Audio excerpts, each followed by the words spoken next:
Hey everyone, welcome back to the channel. So today I got a quick tip video. If you have a European vehicle like this that has these lug nut studs that come off and then the wheel just drops on you, well, I'm going to show you a quick, cheap, easy way to remedy that using this specific tool here.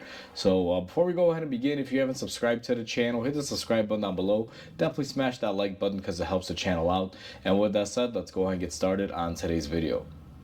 So we are looking at a Mercedes E55 and we are going to be servicing this vehicle. We need to take this wheel off.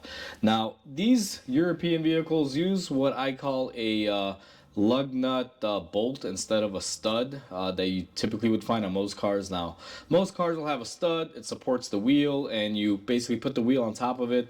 However, a lot of European cars and even some American cars now are using this setup where it's like a lug nut stud or lug nut bolt, whatever you prefer to call it. I always interchange between them, so I don't know the technical name, but it is what it is. So anyway, on this wheel, I've gone ahead and taken all of my bolts off except for one.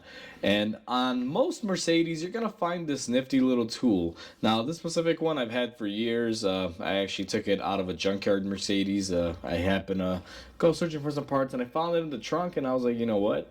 I'm going to love having this. So what this does is it threads into where this would thread and allows you to basically slide the wheel on and off, and also provides some anchor point to hold it in. Now I always remove all the bolts except for one, and then what I like to do is just take this and thread it in. Now they do make all sorts of different ones for these. There's actually a kit that you can buy online, and it has an assortment of these, whichever one will fit your vehicle. They have them from Volkswagen to Audi to BMW, Mercedes. However, this one is a Mercedes tool, but there are kits, and I'll probably link one or two down below for anyone who's interested in this if you're doing a lot of European.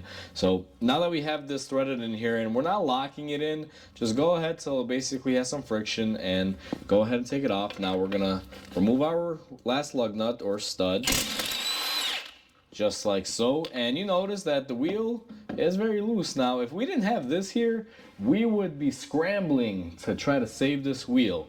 And here's the thing, this vehicle has really expensive wheels.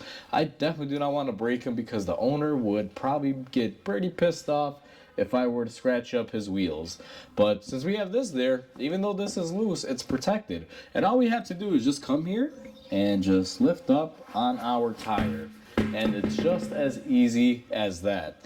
And if you need to take it off, you just go ahead and unscrew it and take it off.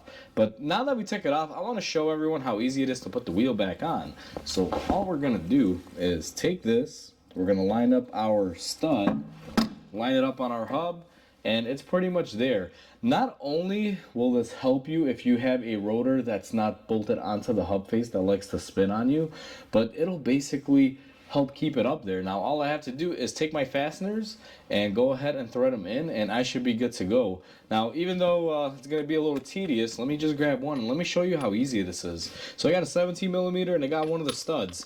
With that being in there, all I have to do is put it in there, push it on the hub, and just like that, we have threaded one of our lug nuts on there, or studs. So it's really simple. If you work on a lot of European, this is a must-have. Or if you have really expensive wheels and you have a Mercedes, sometimes this may be in your trunk with all your toolkits if you haven't discovered it. Maybe go in there and check out, see if you have it. I don't know if they offer it anymore. Like I said, this one came out of a, I want to say it was a 2003 or 2004 one that I found at a junkyard and had the toolkit. And I just picked it up. Best $2 for a toolkit that I ever spent. But it is what it is. Either way, tools like this will help you out. I'll link some down below. This is just a quick tip. I just want to show you guys how easy these things make life if you were to have one. So hopefully everyone enjoyed this video. Please comment, like, and subscribe because it definitely helps the channel grow. I hope everyone has a wonderful day, and I'll catch you on the next video.